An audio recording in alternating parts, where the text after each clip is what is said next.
Welcome back to another CANVax webinar.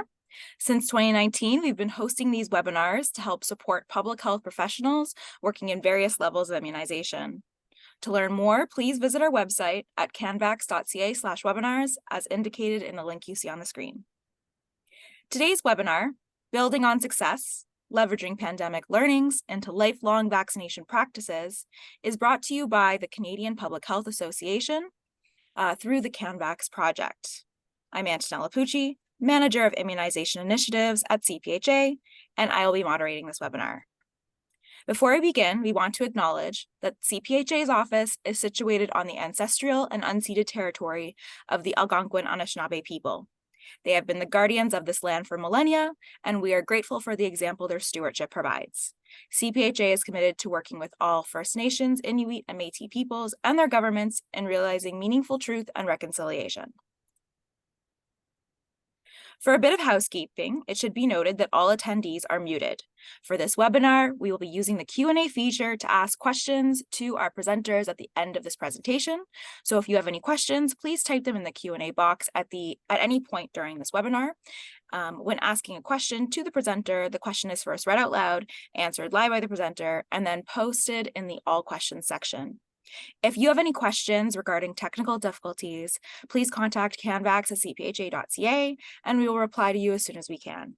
If multiple people are experiencing the same problem, we'll address it live via a broadcast message in the chat. Finally, here are some quick notes before we start. This webinar is being recorded and will be made available on CPHA's YouTube channel and on canvax.ca. Presentation slides will also eventually be shared.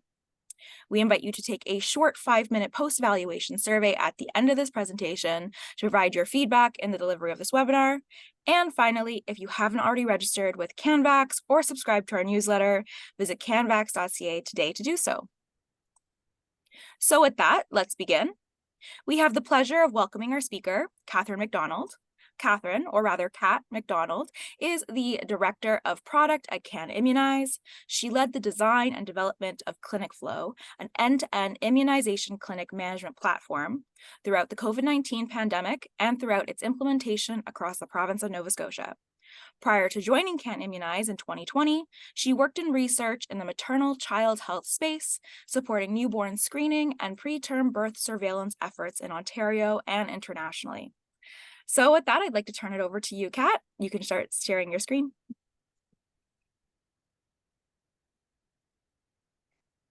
Thanks, Antonella.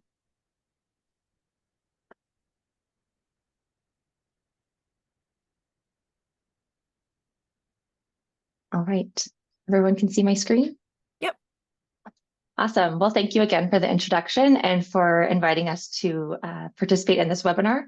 On behalf of CANImmunize, we're super excited to be here and share with you what we've accomplished and built throughout the pandemic and share some of our learnings as we go through. So through the course of the webinar today, hopefully we'll accomplish 3 goals. The first one is looking at our partnership with Nova Scotia and how it led to a successful vaccine rollout throughout the COVID-19 pandemic. We'll take a moment to reflect on what lessons we've learned and how we can improve for the future.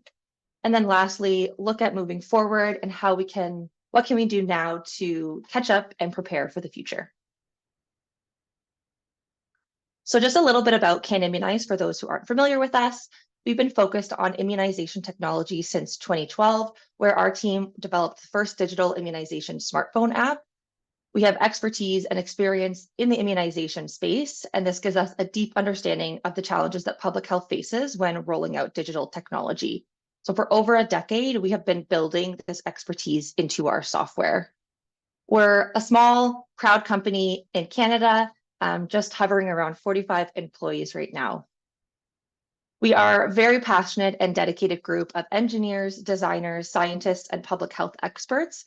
And as we embarked on looking at rolling out the vaccine across Canada, I think this was something that Nova Scotia took notice of. They did take a small chance on the small Canadian company that we were. We were under 10 employees at the time, and they tasked us with tackling one of the biggest public health challenges of the 21st century in partnership with them. But they knew in return that they would get a team that was fully focused and dedicated to their success. And that's what we'll be discussing today. So taking a step back from our involvement, just wanted to touch base on the core principles that underpinned Canada's COVID immunization plan so that we can think about these and reflect on them as we discuss the rollout itself. So there was 6 principles that underpinned the plan. So the first one is having science-driven decision-making. So it was really important that decisions were based on science and expertise. And a lot of provinces, of course, look to NACI guidelines. And this was important to establish and maintain public confidence and trust. Similarly, transparency around all aspects of the development, evaluation, recommendations, and monitoring of vaccines was important to support public trust. Coherence and adaptability. So federally, we needed coherence so that we could be accomplishing things together, but we still needed to respect each jurisdictional needs. And so the federal government gave this ability to the provinces to ensure that they can be responding to their unique needs. Fairness and equity, we wanted to make sure that we were recognizing the abilities of the rule, remove isolated and marginalized communities, and making sure that we could respond to their needs. And it was really important to have public involvement. So this included engaging with non-government organizations, community partners, and Indigenous organizations to ensure that their rollout responds to their respective needs. And lastly, but definitely not least, is the importance of having consistent reporting.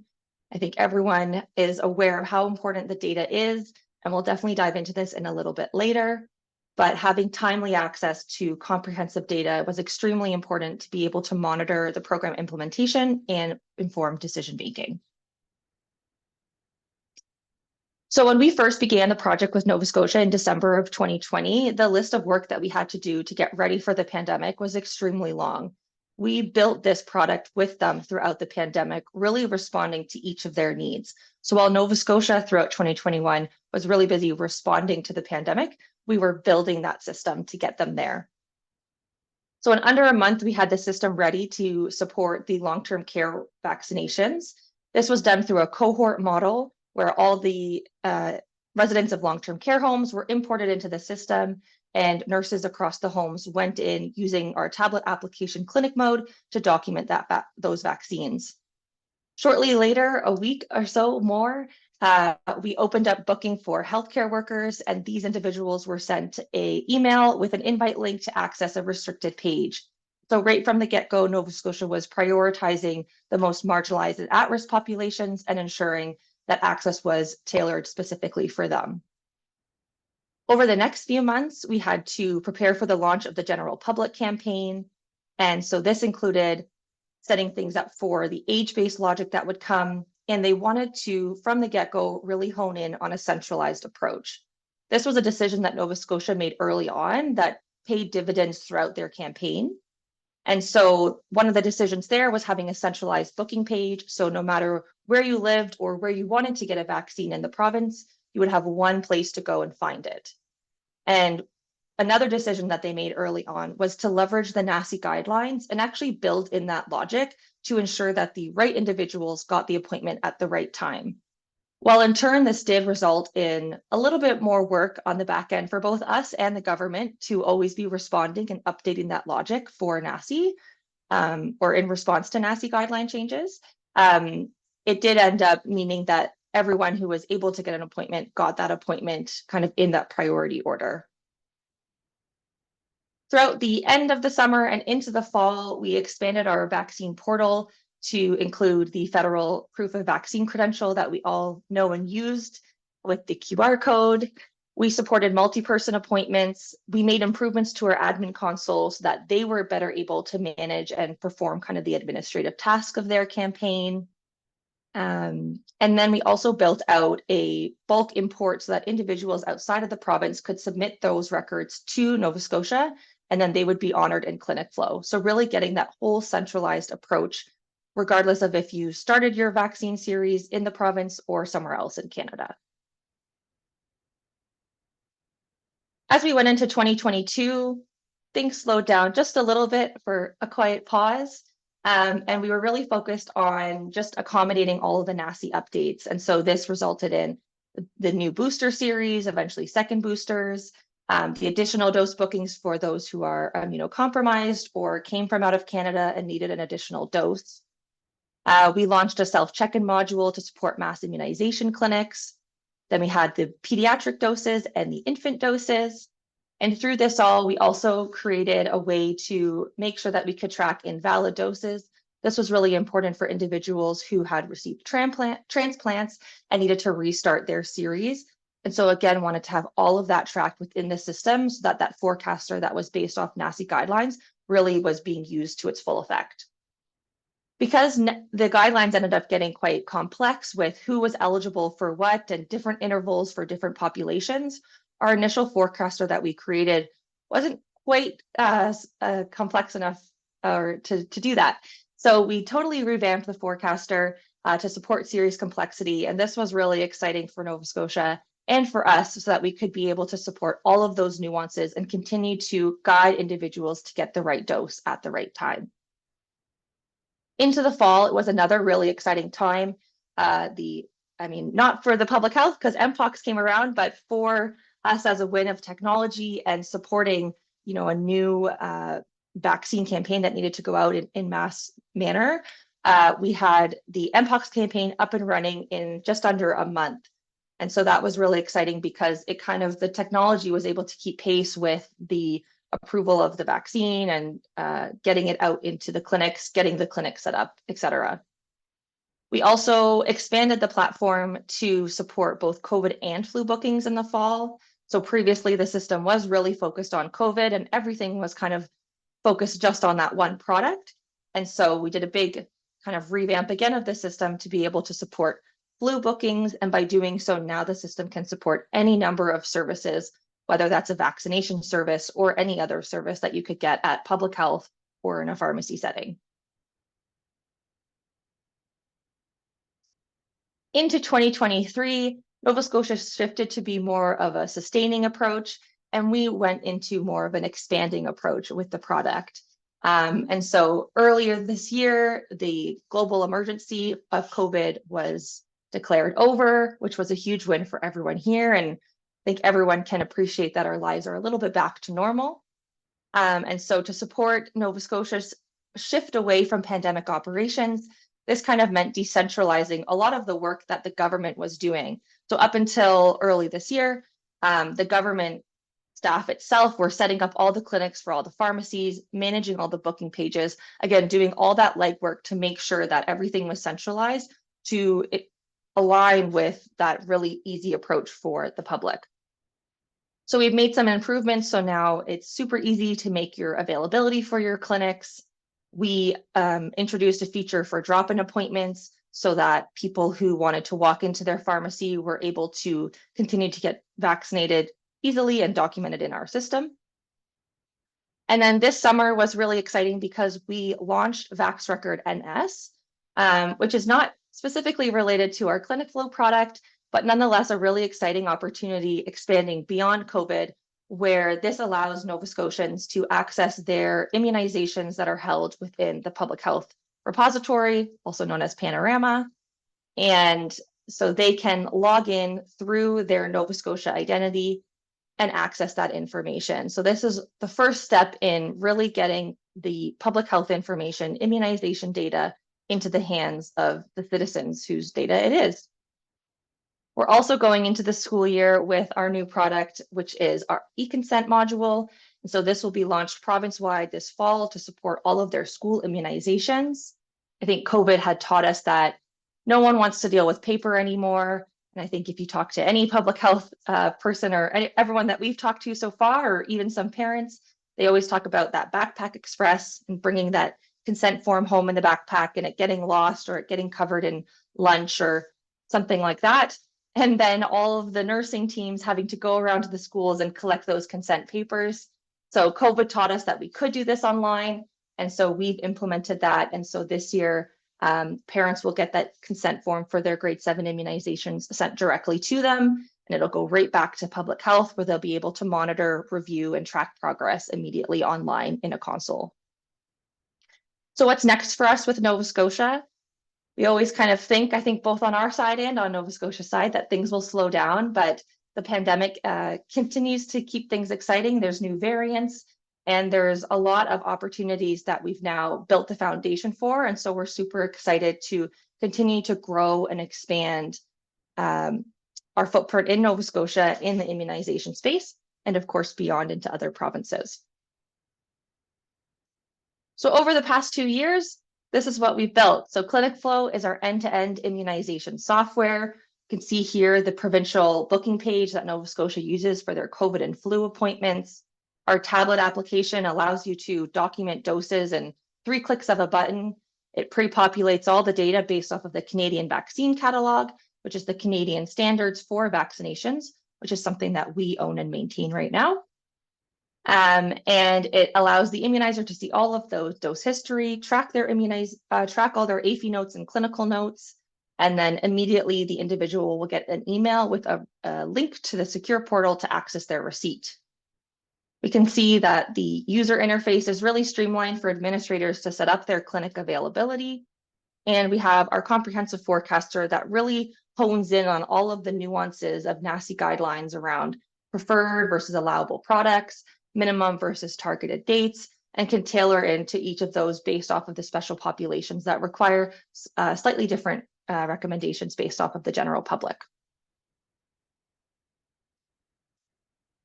All right, so looking at some of the success factors and why we have received multiple independent reviews of being one of the best software in Canada for the COVID rollout.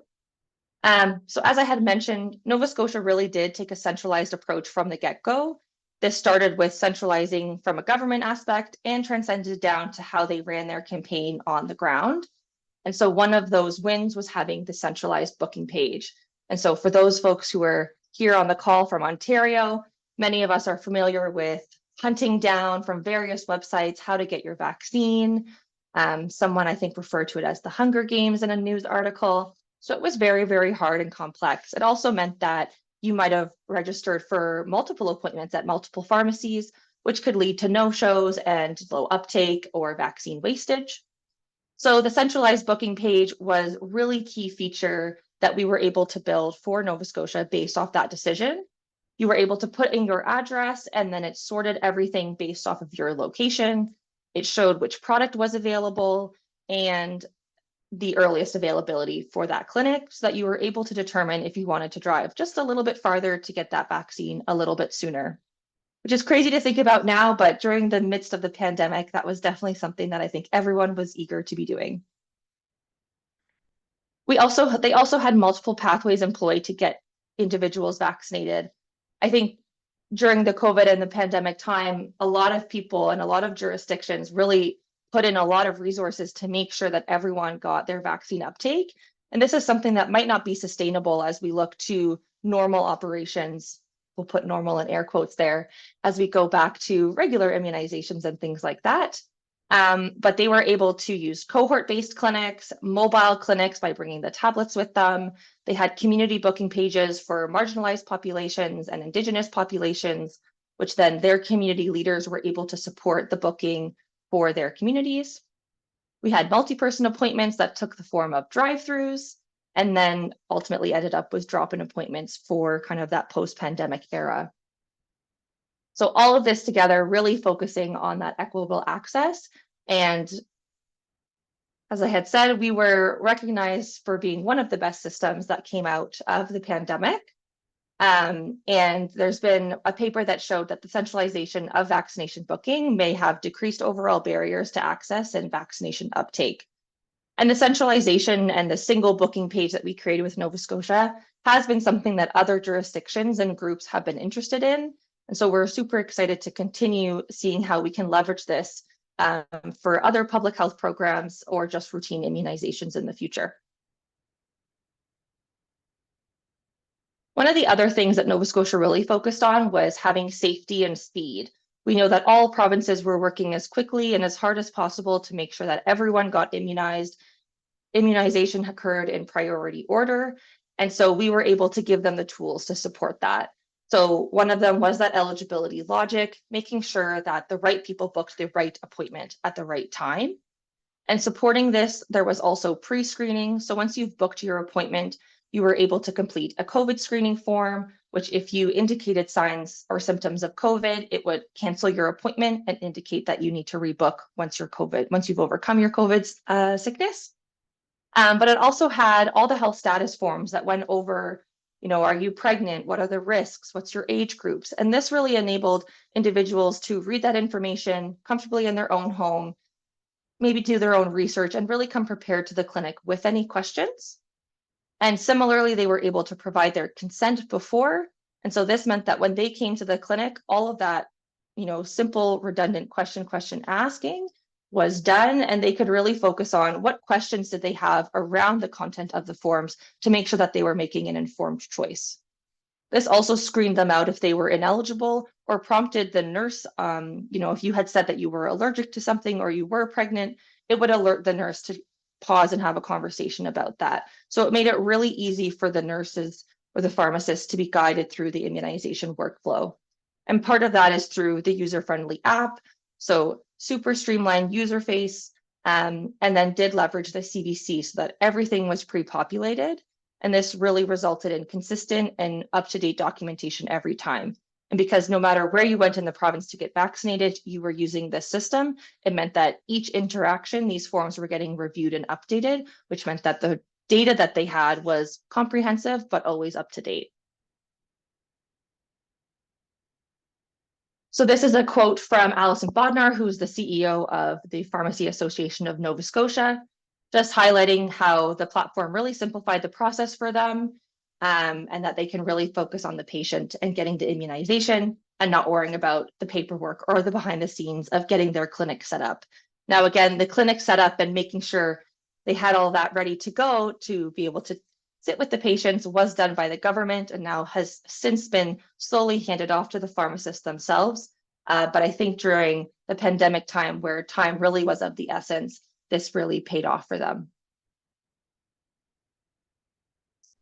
A really important one is real-time high-quality data. I think all of us are familiar or have heard about the misinformation, the confusion, where do I get information from, around COVID, but also all immunizations. And so one good way to combat this is through having really good data.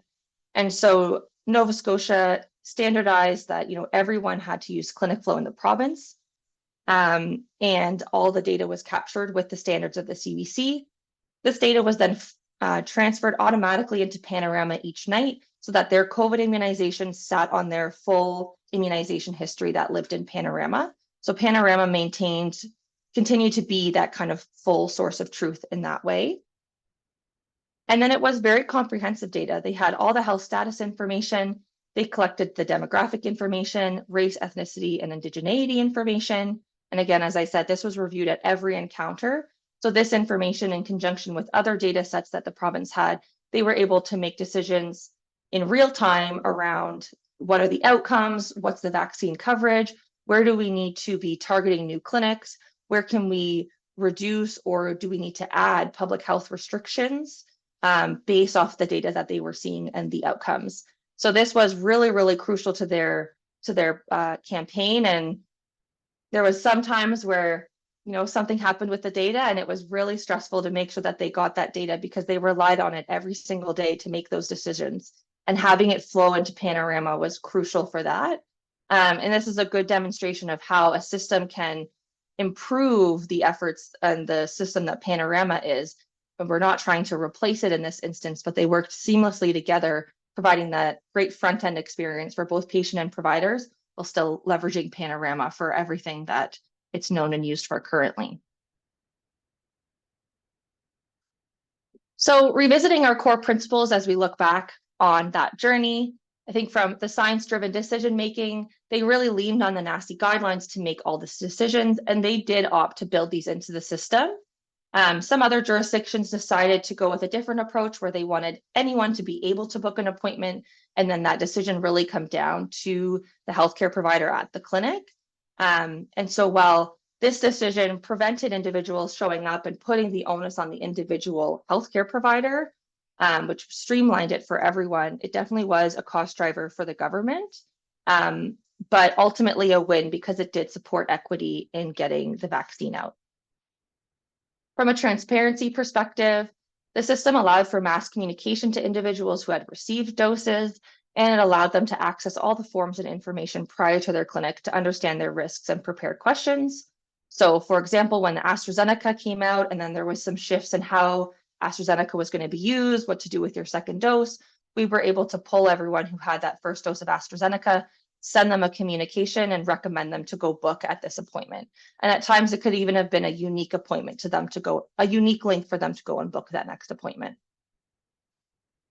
Adaptability, I think this one, again, because we were a small and dedicated vendor, specifically working with Nova Scotia, our close working relationship and that agility really allowed us to adapt and respond to the ever-changing, very quickly needs of the pandemic in Nova Scotia and beyond. At times we were meeting with them, once or twice a day. So it was a very tight relationship working with them. But in the end, we were able to respond to all of the little nuances of the program. And from a public perspective, as I said, they really focused on engaging with the Pharmacy Association, the Doctors Association, Indigenous communities, and other high-risk groups to identify their specific needs, and then came to us so that we could build the solution that really supported getting them what they needed to have that equitable approach. And then consistent reporting, it's so critical, and having that comprehensive data was again used every single day to inform those public health decisions. And so not having that data, they wouldn't have any information to go off of. And we know that with COVID, we didn't want to have lockdown longer than we needed to. All right, so May 5th came around 2023, and the WHO declared the end of COVID as a global health emergency. Now, this doesn't mean that it's not a global health threat. It doesn't mean that COVID's not here or that the healthcare system is still not feeling it. I think for many of us folks who aren't specifically directly involved in provisioning healthcare services, it might not sit on our mind every single day anymore, but it's definitely still impacting our communities. And so I think this is a great opportunity, and as many people are already doing, to look back and reflect to see what we can learn and apply those in the future. So I just have 3 quotes here. One's from the Director General from the WHO, where we must promise ourselves and our children and our grandchildren that we will never make those mistakes again. So he's referring to some of the disjointed and unequitable access of the rollout more broadly across the world. But I think hitting home here in Canada, it's really important that we do take time to reflect and figure out how we can set ourselves up for the next pandemic. There will be one, it's just when it is, and will we be prepared? A professor from U of T had said, we still have incredible challenges when it comes to our healthcare system, particularly when it comes to primary health. Vaccination infrastructure needs to be maintained in Canada for COVID and other viruses to prevent further burden on the hospitals. So it's no surprise that during COVID, healthcare was prioritized to those who had COVID. And so a lot of optional or lower priority surgeries and things like that got put down the wait list. A lot of primary care providers retired, and there is many individuals, I think it's almost 6.5 million individuals in Canada, so that's 1 in 5, do not have a primary care provider right now. And so we really need to be building out our infrastructure so that we have proper tracking and case control of the vaccination landscape. And the last one's from the from CAI VP of Research Analysis, Kathleen Morris, indicating that transparent public reporting using comparable data from modernized health systems will be an important improvement effort for the healthcare system. So looking at those learnings, I think we can take a look at the vaccine landscape, which is rapidly expanding. mRNA technology has opened up a whole gambit of opportunity where we are looking at cancer treatments. We have Lyme disease, norovirus, so much opportunity for other new technologies and treatments. Health Canada has approved their first RSV vaccine for people 60 and older. There's a new vaccine in the work for pneumococcal for children. And of course, there is a new variant floating around Canada right now, and new vaccines coming down the pipeline for fall. So it's without a doubt, the confusion that happened during COVID is going to persist. And a lot of people are going to be left wondering, am I eligible for this vaccine? Is it safe? Do I need it? What are the risks for it? And where do I get this trusted information? There's so many opportunities for individuals to find misinformation, incorrect information. And so we need to make sure that we are providing this information to them that, again, is really data driven. And so this is going to be crucial for us to maintain and build trust with the public. And some ways that we can do that are engaging patients in their own care. And so we need to be increasing access and visibility to trusted sources of information. We need to be providing decision support tools for the public to allow them to make autonomous and informed decisions. And we need to be providing citizen access to their data. I'm sure I'm not the only one who, when they go to get a new job or they go to leave the province and they need to call up their doctor and their public health unit and their other doctor and the other province they lived in to get their whole comprehensive vaccine record. And so this makes it really hard for themselves and the healthcare providers to know what vaccines they need and when. And importantly, we're going to need transparent data. So right now, all the provinces have the data and it's maintained within the province. And there's a variety of reasons why it isn't being shared up to the federal level. And so we're needing to identify a way and build the infrastructure to support a pan-Canadian data collection and analysis strategy. And one of the key components for this will be having data standards to enable the pooled analysis from various jurisdictions. This is where we're continuing to support the federal efforts to use immunization data to improve practices, and where the Canadian vaccine catalog that we work with is kind of one important component of that. And as the new vaccines come onto the market, we're going to need to have this data to do post-market safety surveillance. And so we've seen this come out with COVID where things get approved, but of course we're always monitoring.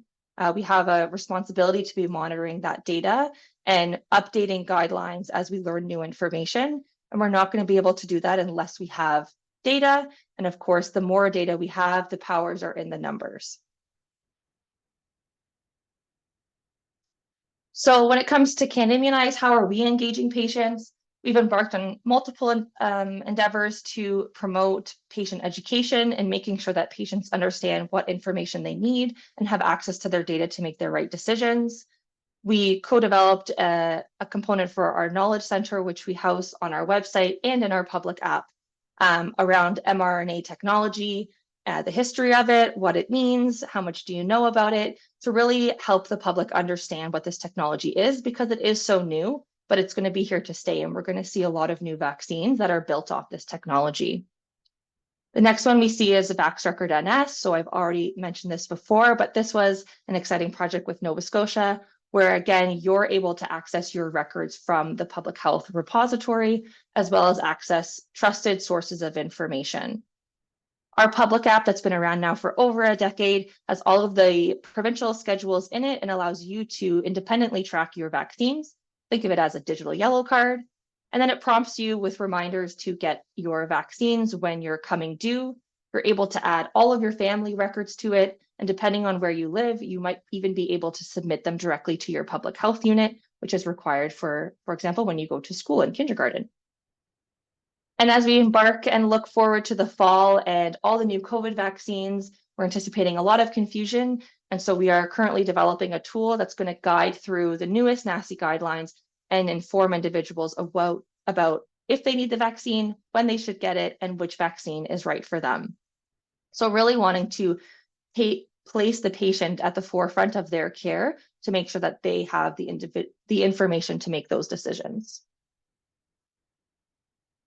And another thing that we need to be looking at post-pandemic is childhood immunizations.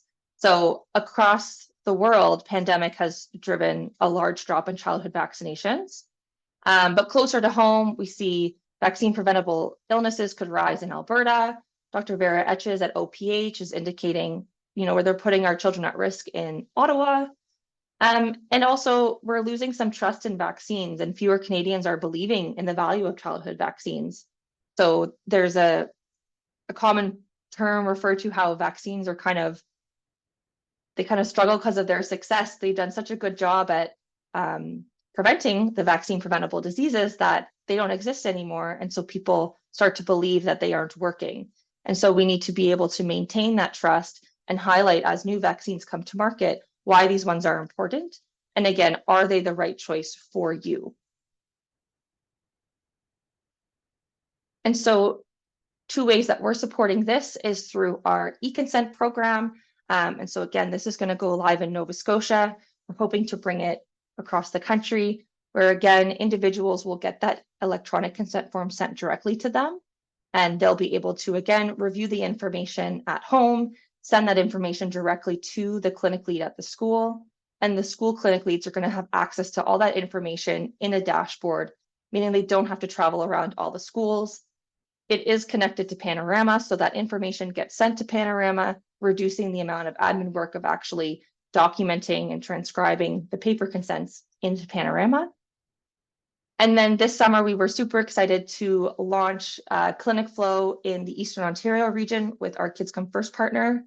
And so this was to do catch-up clinics in the Eastern Ontario region, again, centralizing a place for parents across 4 public health units to find an appointment for their child. So they're able to select the age group that their child is, or a vaccine history assessment, and then show up at the clinic where they can get that vaccine, and again, have access to that receipt immediately in a secure portal for them. This program is really important and something that we're really excited about because a lot of individuals, as I had mentioned, don't have a primary care provider. And so a lot of parents are struggling on where to get access to those vaccines.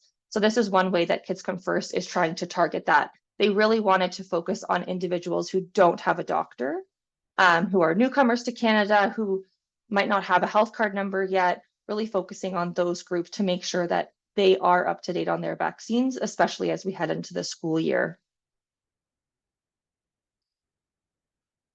So to summarize everything, I think when we look at the pandemic, there's been a lot of lessons. I love this quote here. The best time to start was yesterday. The next best time is now.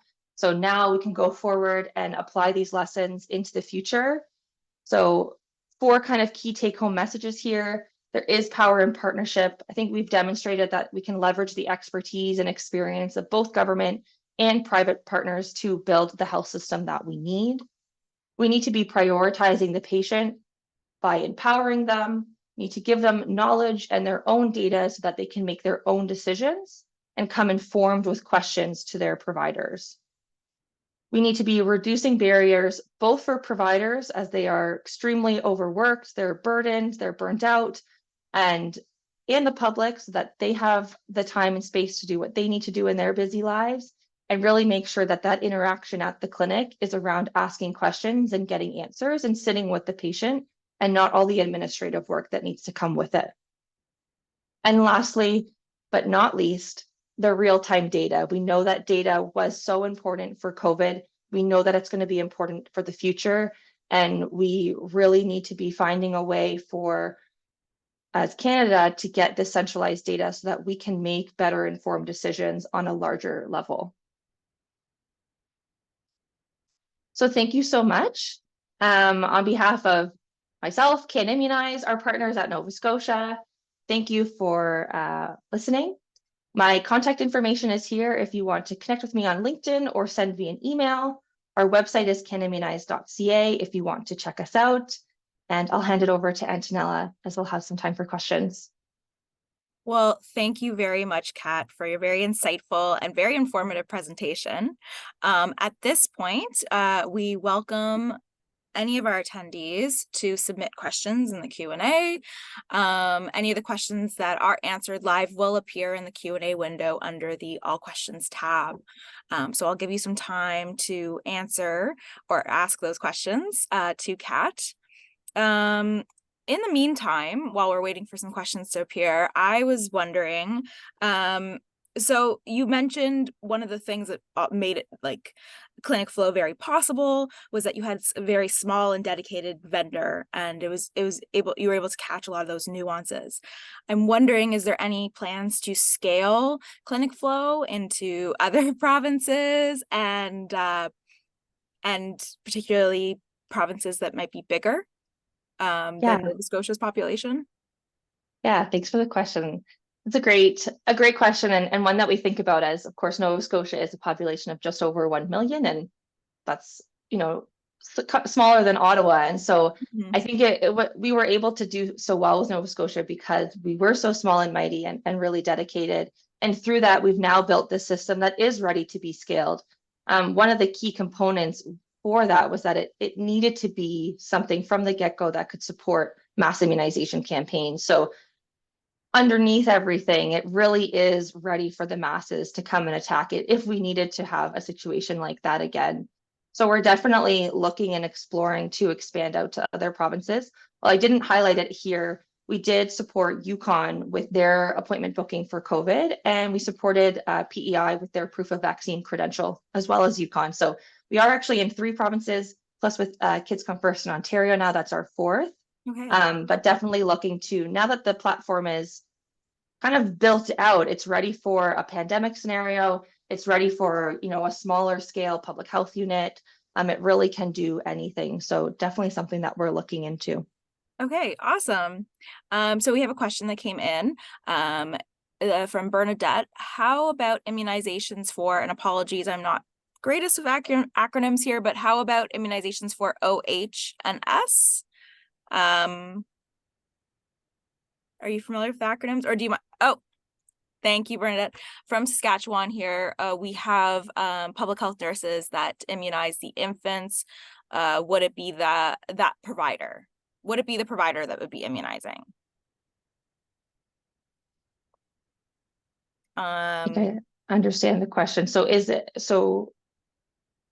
the public health nurse that would be using the system to document the immunization? Oh, okay. So the OH&S, occupational health and safety. So what about immunizations for occupational health and safety is what I believe. Bernadette, is that what you're asking? If you can clarify your question, maybe we can circle back to it. We have another question from Danielle. This was an amazing presentation. Thank you.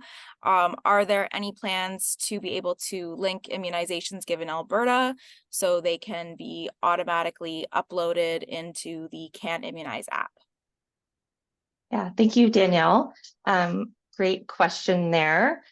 We are currently looking into expanding to all provinces. And so we would love to connect to discuss the potential of working in Alberta. I think that there's definitely opportunity for that to work. So yeah, I think let's have a conversation about it. Right now, the public app itself is kind of a one-way system where the parent's record goes into the public health system, but that's not to say we couldn't build out an app similar to what we did in Nova Scotia, where it's the opposite way or a two-way interaction. So definitely in the plan, we'd love to reach out to our Western colleagues out in Alberta. So yeah, maybe I'll follow up with you, Danielle. All right, awesome.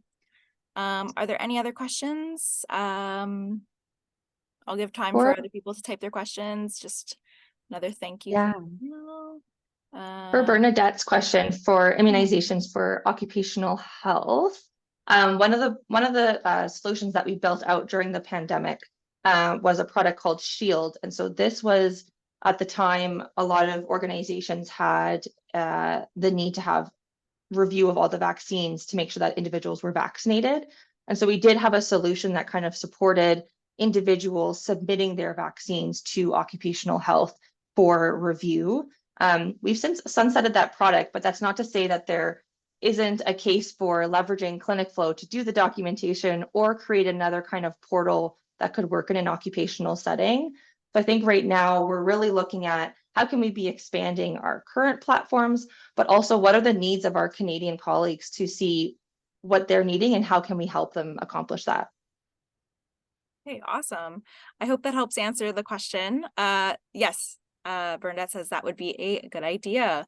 She also asks, yes, Saskatchewan Health wants certain vaccines and they use a different program than Panorama. Would it be placed in CANVax? I mean, we can look into that. Is it CANVax or CANImmunize? I know we have similar names, but I don't know. Yeah, I think Yeah, go ahead. For Bernadette, I think, Nova Scotia and other provinces use Panorama, but not every province does. So for example, in PEI, they have a homegrown immunization repository, and we were able to set up a connection with them where we still receive their data. So if your province doesn't use Panorama, that's not to say that a connection couldn't be possible. It would just be sitting down and understanding what that solution is to kind of see how they could complement together. All right, awesome. So perfect.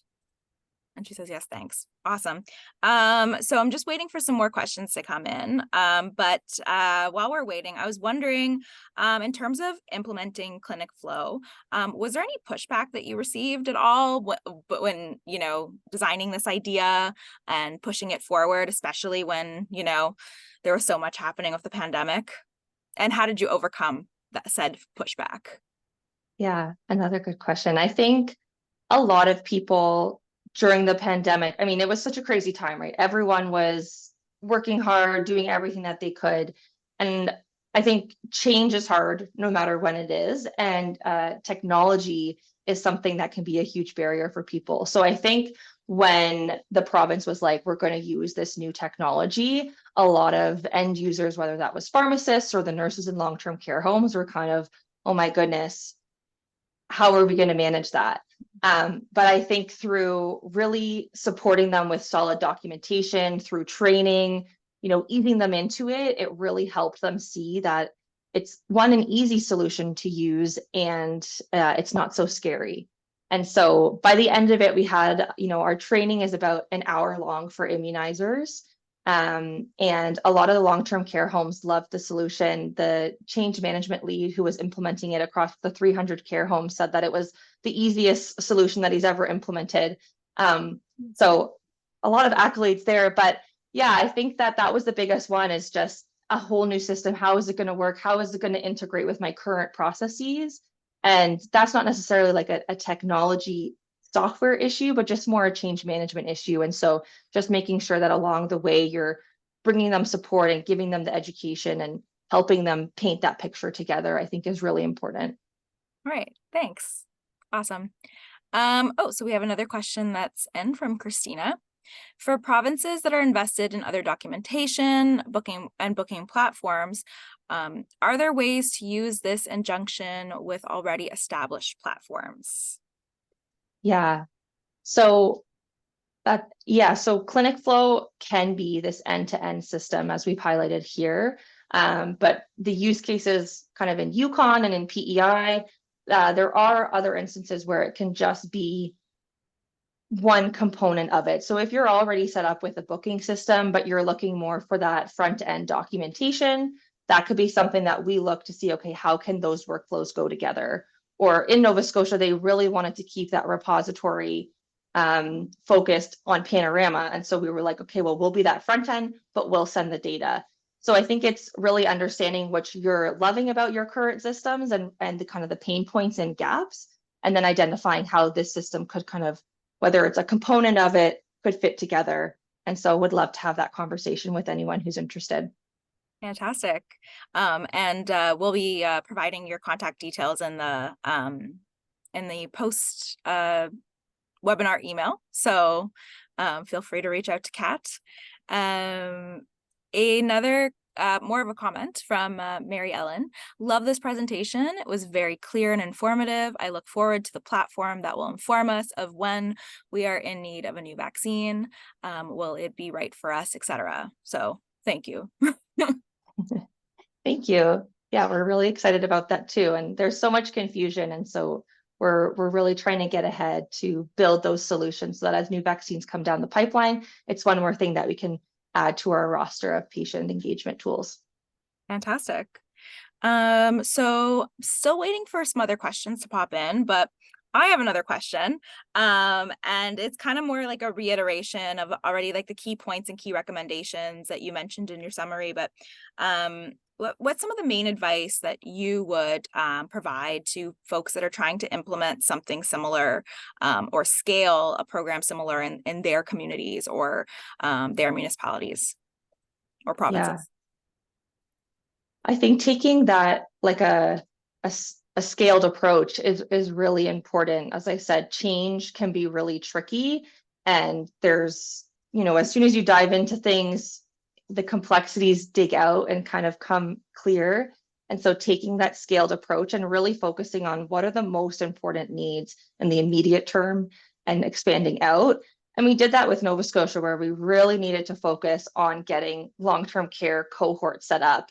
And then it was, okay, let's get the booking set up. And then it was like, okay, now we actually need the schedule component to work and be more user-friendly. And so we were really able to focus and prioritize what is needed and focus on that first. And I think that is going to help people be successful and try not to tackle it all at once. Awesome. Thank you for that. And we have another question in from Alan. What are the plans for the future within these platforms? Great presentation. Thank you. Thanks, Alan. Yeah, so we are really looking to expand this out to become more comprehensive for public health immunizations. So there are some features in the back end around making better forms and making it more user-friendly so that it's customizable at that public health level. We're also looking to continue to grow on all the efforts that have been done throughout the pandemic with data.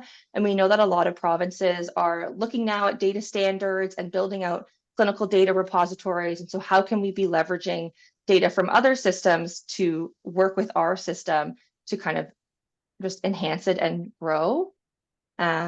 And then again, expanding out to those routine immunizations and further focusing on routine IMS, eConsent for schools, and kind of the whole life course of vaccines. All right, awesome. And I'm just wondering, if you're not in Nova Scotia, would you be able to access this platform just to see how it looks like, or would you have to be in like Nova Scotia to see it? Yeah, I mean, their booking page is their booking page, so I guess you could go browse. Wouldn't want you to go book an appointment there. But no, there's not right now kind of like a demo site or anything for you to kind of poke around to see. That being said, we're super happy to do demos. So if you are interested in a little bit more of a deep dive or a tailored conversation to your specific needs, I definitely encourage you to reach out and we would be super happy to show you. Okay, awesome. I always like seeing the visual of like these platforms, and it looks very intuitive. So yeah, I look forward to hearing more about it. Especially when, there's going to be more vaccines that need to be implemented and have appointments for. So yeah. Don't see any other questions unless anybody's typing. So I will, I guess, give you a few seconds or so to type your question. But other than that, I just want to thank you again, Kat, for this wonderful presentation.